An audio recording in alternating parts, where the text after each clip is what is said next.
Y ahora vamos con el tema central de esta mañana y comienzo con el periodista Ramiro Escobar. Ramiro, ¿cómo entender lo que ocurrió ayer en Perú, que terminó con el mandato de Pedro Castillo? Adelante, Ramiro. Muchas gracias. Bueno, yo creo que esta es la consecuencia no de únicamente de los últimos 12 meses o poco más de 12 meses de gobierno del expresidente Castillo, sino de una crisis política que tiene ya varios años, ¿no? Es difícil ubicar un comienzo en el tiempo, pero cuando fue elegido Pedro Pablo Kuczynski comenzó una nueva tanda, digamos, de inestabilidad que terminó con la renuncia de Pedro Pablo Kuczynski, luego el ascenso de Martín Vizcarra al poder, luego la vacancia de Martín Vizcarra, luego la presidencia de Sagasti, luego la elección de Castillo y ahora el acto absurdo y condenable de cerrar el Congreso de manera inconstitucional por parte del presidente Castillo, que como golpe de Estado, pero no es algo que únicamente se haya generado, digamos, en este periodo gubernamental, pero sí se agravó por las ingentes acusaciones de corrupción que tenía el presidente, por el naufragio en cuanto a la administración del Estado, poniendo con frecuencia a muchas personas que no tenían experiencia, cambio de ministros a cada rato, y creo que 81 ministros en un corto periodo, algo que nunca se había visto en el país, y eso ocasionó ayer que se fuera una tercera moción de vacancia. Acá en el Perú hay un mecanismo constitucional por el cual pueden vacar al presidente por una figura que se llama incapacidad moral permanente. Es una figura controvertida, a mi juicio, ¿no? En realidad, cuando ponen eso en la Constitución, en el año 33, lo ponen pensando que una persona puede tener incapacidad mental, pero eso quedó así, nunca lo modificaron y puede ser un cajón desastre.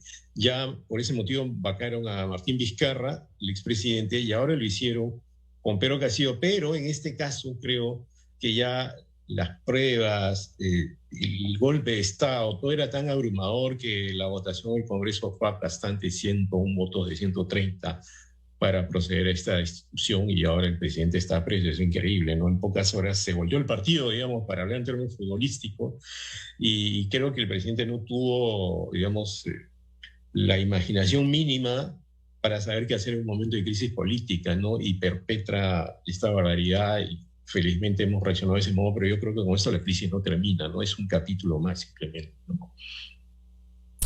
Ya se suma Martín Guerra, un analista político, y leyendo los medios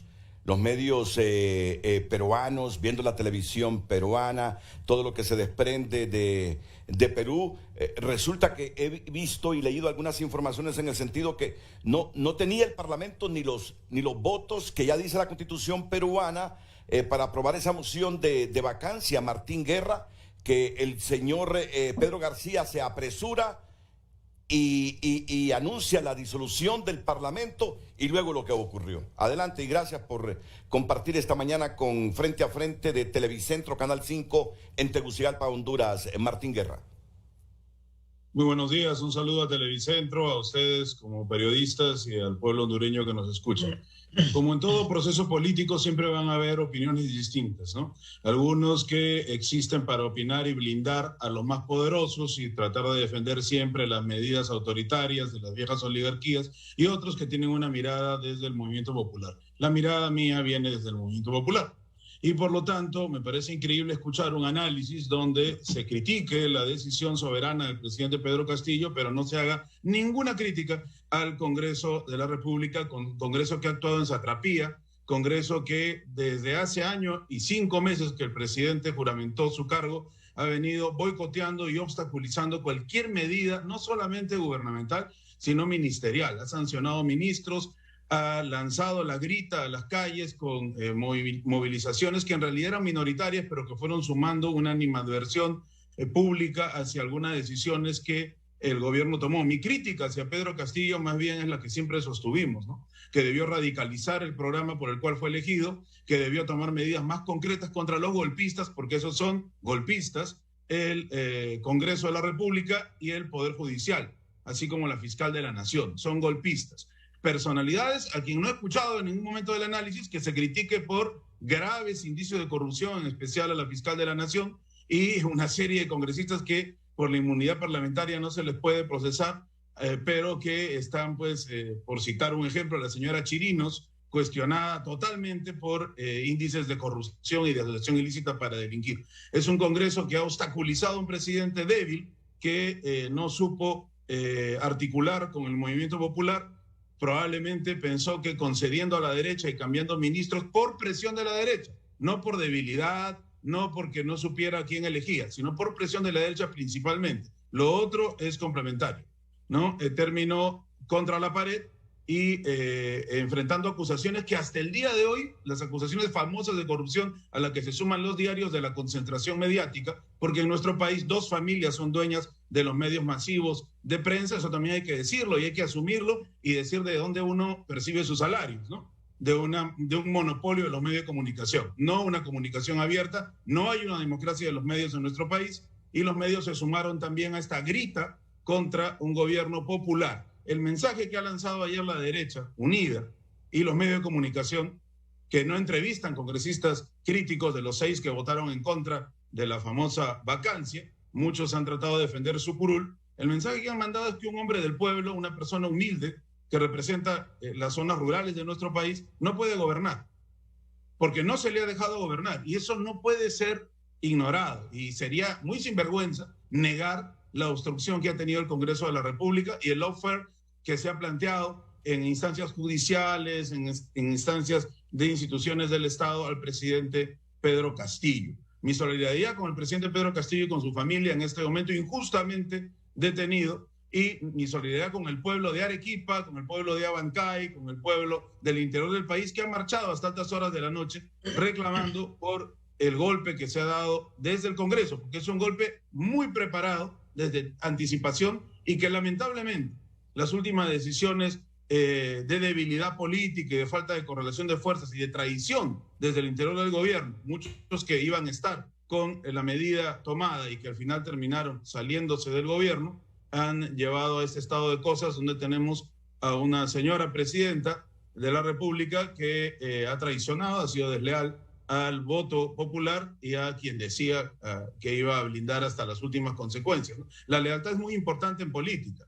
Ese es otro mensaje que lamentablemente da el Estado peruano una vez más de deslealtad y de traición. Ahora, si pretendemos hacer un análisis solo jurídico sobre las mociones de vacancia y sobre los artículos de la Constitución que prevén el cierre del Congreso, bueno, vayámonos por lo jurídico. Pero sabemos muy claramente que en un proceso político como este es también muy importante el análisis social. ¿A quién representaba Pedro Castillo? ¿Qué significaba Pedro Castillo? ¿Y qué es lo que está en juego? No se habla aquí del modelo neoliberal, no se le ha puesto en cuestión al modelo neoliberal, ¿no? Venimos con terribles cifras de muertos por pandemia, el 6º país en fallecidos por la pandemia, con un sistema sanitario quebrado, que es culpa de Pedro Castillo, ¿no? Con problemas económicos gravísimos. Recordemos que el gobierno de Castillo sacó 2 medidas laborales, ¿no? Para darle solidez al derecho a huelga y también para, digamos, frenar o regular la tercerización. Y el Congreso se bajó esas leyes. Entonces, seamos claros, ha sido un Congreso obstruccionista que ha trabajado solamente por la vacancia del presidente Castillo de espaldas al pueblo. Lamentablemente, esta es una crisis que viene desde hace muchos años, que primero comenzó, con eso termino, como una crisis al interior de los poderes establecidos, era una crisis de la derecha, llamémosle más claramente, entre los que representaban a Kuczynski y Vizcarra y los que representaban al fuquiaprismo, y vinieron pues varias vacancias y problemas en la historia del Perú, pero la pandemia clarificó un estado de crisis económica y moral terrible, y entonces es elegido un presidente que representaba al pueblo, con todas las deficiencias que pudiera tener, pero era un campesino, rondero y agricultor y además maestro rural y dirigente sindical. Es decir, todas las cosas que a la derecha y a los medios de comunicación de la concentración masiva no les gusta, ¿no? Es decir, alguien que representaba al pueblo de a pie, ¿no? Entonces, esa ya fue una confrontación entre el pueblo y las oligarquías. Y ahora vemos, pues, que ahora han retomado, por el momento diría yo, el control de los poderes del Estado en su totalidad. Vamos a ver cómo nuestro pueblo presiona, más allá de lo que podamos decir este humilde analista y algún periodista de los medios concentrados, ¿no? La prensa no es el poder del pueblo. ¿no? La prensa verdadera lo que debe hacer, como ustedes lo están haciendo, es confrontar posiciones y no hacer siempre una mesa monocorde que solamente opina a favor de las oligarquías, ¿no? Entonces, más allá de nosotros, el pueblo decide. Muchas gracias.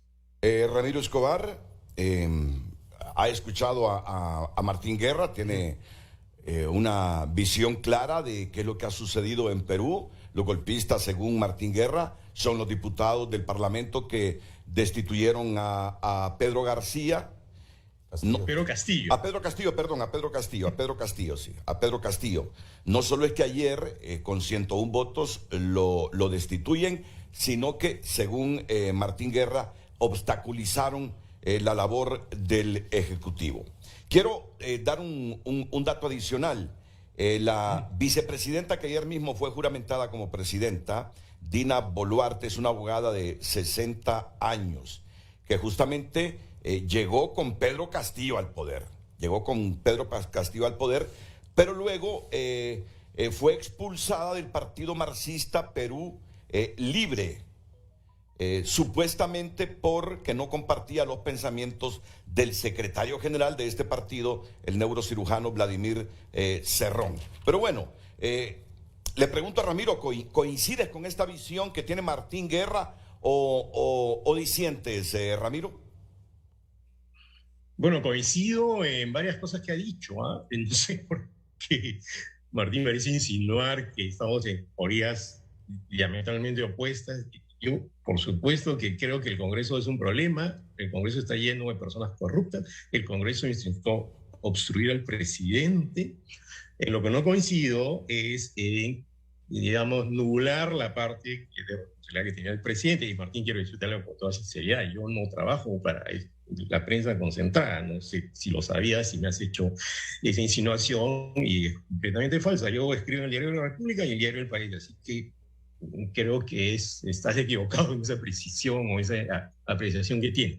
Pero sí, coincido contigo en que ha habido esos problemas que tú señalas, pero ha habido una parte pues, de la actuación del Ejecutivo, el presidente concretamente, que se puede mencionar acá y que si uno creo que quiere entender lo que ha pasado, tiene que tener en cuenta efectivamente, como tú dices, ¿no?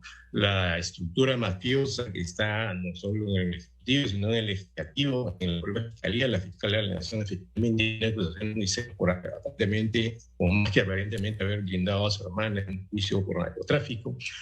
Otra cosa que ocurrió muchas veces en el Parlamento es que se trataron de blindar a leyes que favorecían a universidades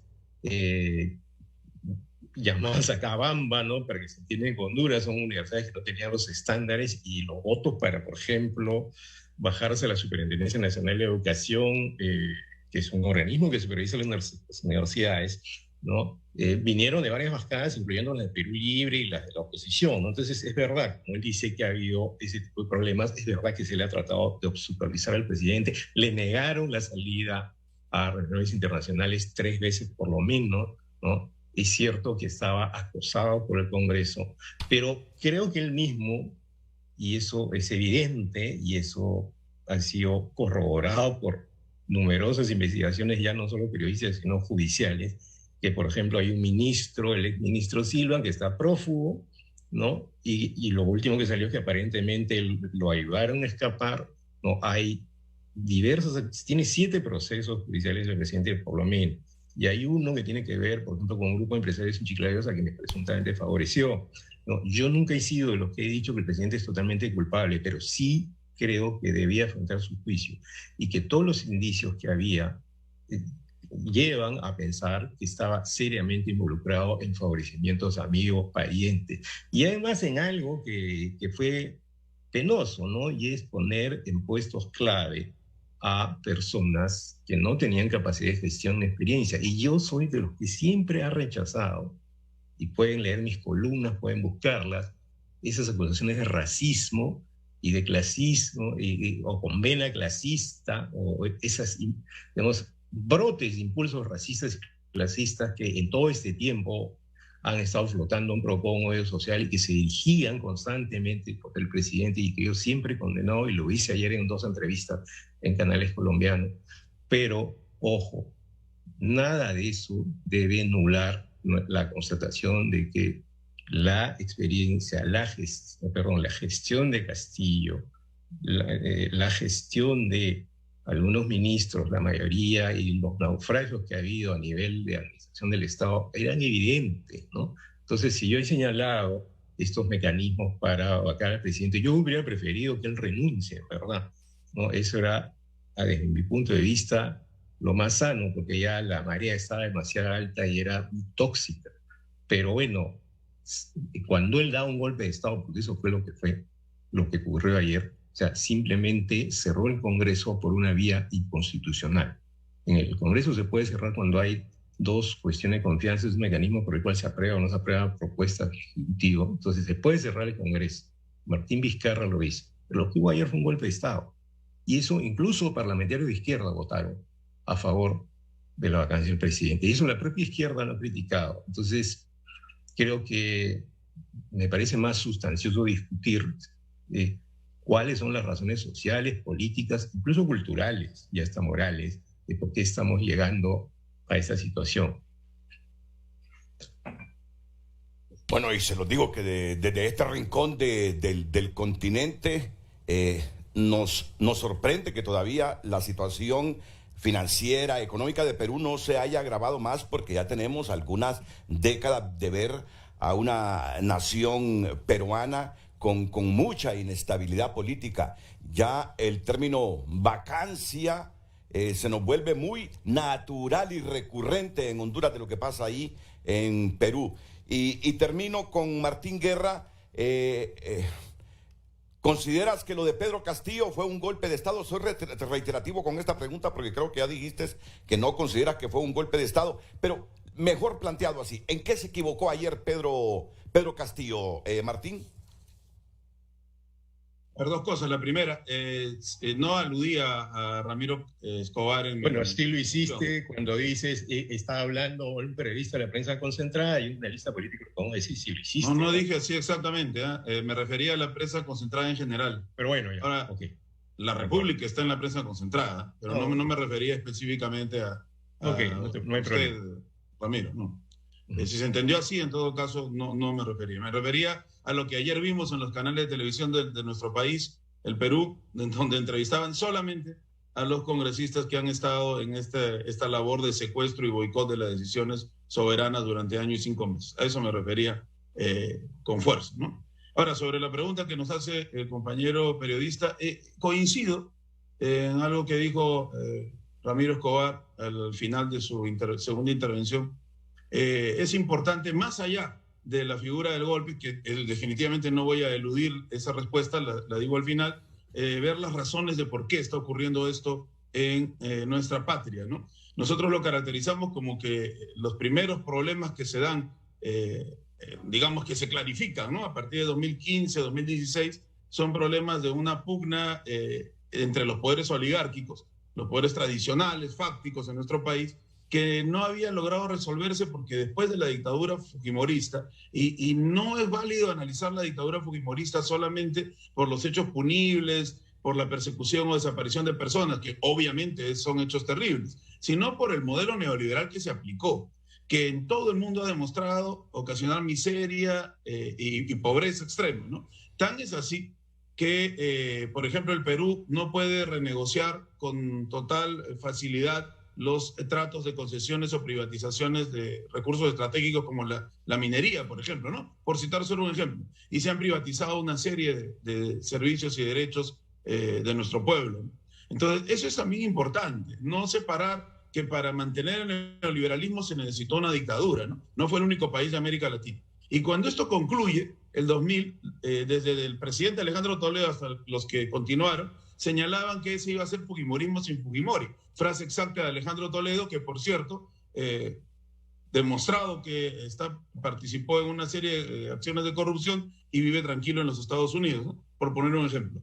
Y digo esto porque la furia para arrestar a Castillo y pedir, como lo han hecho en los medios de comunicación, que tenga 20 años, que se pudre en la cárcel, frases exactas de periodistas que salen, bueno, pseudo periodistas en los medios concentrados televisivos del país, me parece un extremo de odio, donde hay odio racial, hay odio clasista, ¿no? Y frente a otros expresidentes corruptos no solamente por año y 5 meses, sino por 2 gobiernos a veces, y a los cuales no se les toca ni con el pétalo de una flor, ¿no? Entonces, cerrando ese paréntesis, la idea de analizar las profundas causas de por qué ocurre esto, creo que está ligado con ese pobre cierre que se le dio al neoliberalismo, con la continuidad del neoliberalismo, en donde los pueblos más postergados y más humildes comenzaron a insurgir cada vez más. Recordemos el Tacnazo, el Moquegüazo, el Arequipazo, son regiones del país donde se dieron insurgencias populares, igual en Bagua, ¿no? en Espinar, etcétera. Y entonces eso no se resolvió. Viene la pandemia y nos convierte en el 6º país con muertos en el mundo, con una población que no se compara a los 5 países que están encima de nosotros, ¿no? Que son países que tienen poblaciones inmensas, nos quintuplican, algunos de ellos tienen 10 veces más población que nosotros, ¿no? Terrible, ¿no? Entonces, estos hechos que ocurrieron vislumbraban que el país pues no había desarrollado una logística en salud y en derechos fundamentales, en educación. Por ejemplo, miles de niños se quedaron sin estudiar en la pandemia, ¿no? Y eso es grave, ¿eh? Porque, bueno, soy maestro y lo que vemos después de la pandemia, los resultados pedagógicos son desastrosos. Tampoco eso es responsabilidad del gobierno de Castillo, ¿no? Porque también se pretende señalar que el Perú se ha convertido en lo que es en este último año y 5 meses y arrastramos problemas seculares. ¿Por qué ocurre todo esto? Coincido en que hay que buscar las respuestas precisas a esto. Ahora, hubo un golpe, es un proceso extraño, porque ese golpe se preparó durante 1 año y 5 meses y lo termina haciendo el corolario del golpe el presidente Castillo, ¿no? Es decir, la presión fue tanta que ya se sabía que iban a obstruir una vez más y que probablemente no iban a dar la cuestión de confianza y esta cuestión se iba a prolongar, pero además se sumaba el lawfare y las acusaciones judiciales contra el presidente Castillo. Acusaciones, valgan verdades, que hasta el día de hoy no tienen denuncias claras con pruebas por escrito, sino dijo tal persona, que escuchó un audio, pero en realidad, salvo un par de casos donde lo ligan de costado,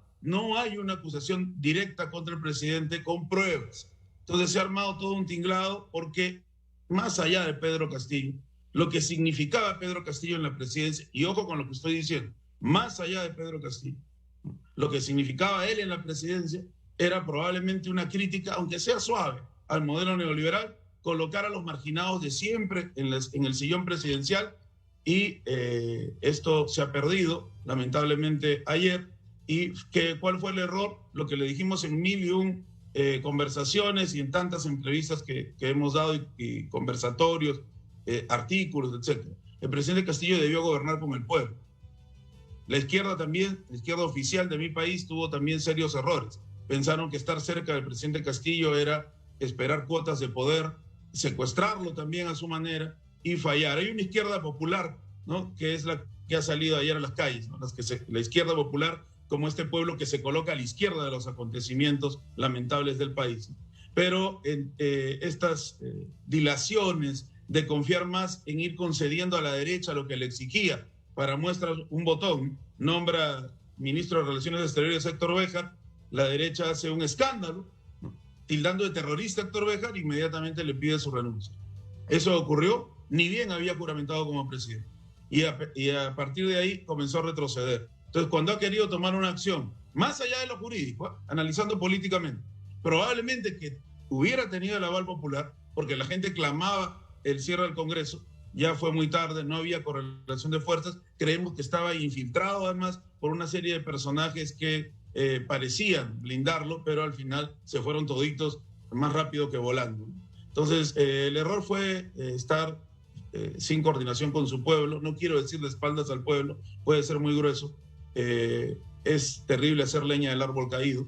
Jamás participaré de aquella práctica tan, a veces, latinoamericana, tan peruana, desde las oligarquías, no desde nuestro pueblo que siempre sabe brindar la solidaridad. Esos fueron los errores y creo que hasta el momento los poderes tradicionales en nuestro país, la derecha y algunos medios, se han obtenido una victoria, ¿no? Frenar cualquier esperanza que el pueblo pudo haber tenido de un gobierno progresista, más allá del liderazgo y de modelos que pudieran haber cambiado el neoliberalismo. Un segundo más. solamente señalar es cierto, ¿no? Existieron muchos improvisados en los cargos públicos, definitivamente. Es parte también de un proceso social en el Perú en donde se consigue un éxito popular, pero no se está preparado para ello. Eso no significa que el éxito popular deba ser dejado de lado o deba ansiarse su expulsión. La improvisación también es parte de la lucha social, lamentablemente. Los que están preparadísimos son aquellos que tienen todos los medios para haber estudiado, para haberse fogueado, para haber practicado en el ejercicio del poder durante décadas. Mi solidaridad siempre con los pueblos del Perú y con las personalidades y profesionales que digna y éticamente dicen lo que piensan y aspiran a una transformación verdadera. Bueno, gracias. Muchas gracias, Martín Guerra, analista político peruano.